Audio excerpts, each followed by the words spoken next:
اے انسان، تو اپنے پروردگار کی طرف پہنچنے تک خوب تکلیف اٹھاتا ہے، پھر تو اس سے جا ملے گا۔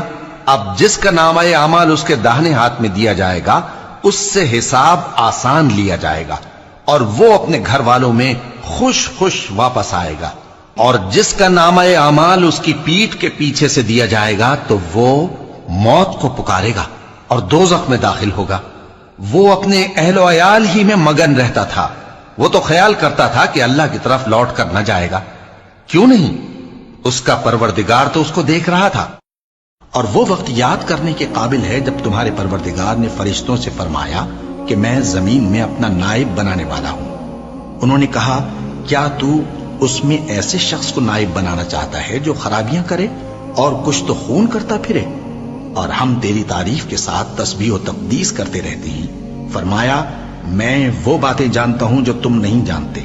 اور اس نے آدم کو سب چیزوں کے نام سکھائے، پھر ان کو فرشتوں کے سامنے کیا اور فرمایا کہ اگر سچے ہو تو مجھے ان کے نام بتاؤ۔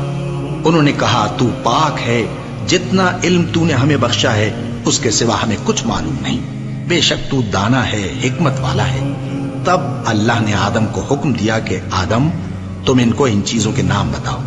سو جب انہوں نے ان کو ان کے نام بتائے تو فرشتوں سے فرمایا، کیا میں نے تم سے نہیں کہا تھا کہ میں آسمانوں اور زمین کی سب پوشیدہ باتیں جانتا ہوں، اور جو تم ظاہر کرتے ہو اور جو پوشیدہ کرتے ہو سب مجھ کو معلوم ہے۔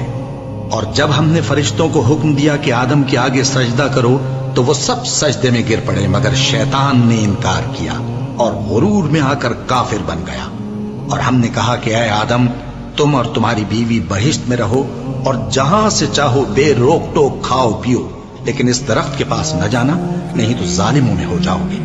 پھر شیطان نے دونوں کو اس درخت کے بارے میں پھسلا دیا اور جس عیش و نشاط میں تھے اس سے ان کو نکلوا دیا۔ تب ہم نے حکم دیا کہ بہشت بری سے چلے جاؤ، تم ایک دوسرے کے دشمن ہو، اور تمہارے لیے زمین میں ایک وقت تک ٹھکانہ اور معاش مقرر کر دیا گیا ہے۔ پھر آدم نے اپنے پروردگار سے کچھ کلمات سیکھے اور معافی مانگی تو اس نے ان کا قصور معاف کر دیا۔ بے شک وہ معاف کرنے والا ہے، بڑا مہربان ہے۔ ہم نے فرمایا کہ تم سب یہاں سے اتر جاؤ، جب تمہارے پاس میری طرف سے ہدایت پہنچے تو اس کی پیروی کرنا، کہ جنہوں نے میری ہدایت کی پیروی کی ان کو نہ کچھ خوف ہوگا اور نہ وہ غمناک ہوں گے، اور جنہوں نے اس کو قبول نہ کیا اور ہماری آیتوں کو جھٹلایا وہ دوزخ میں جانے والے ہیں اور وہ ہمیشہ اس میں رہیں گے۔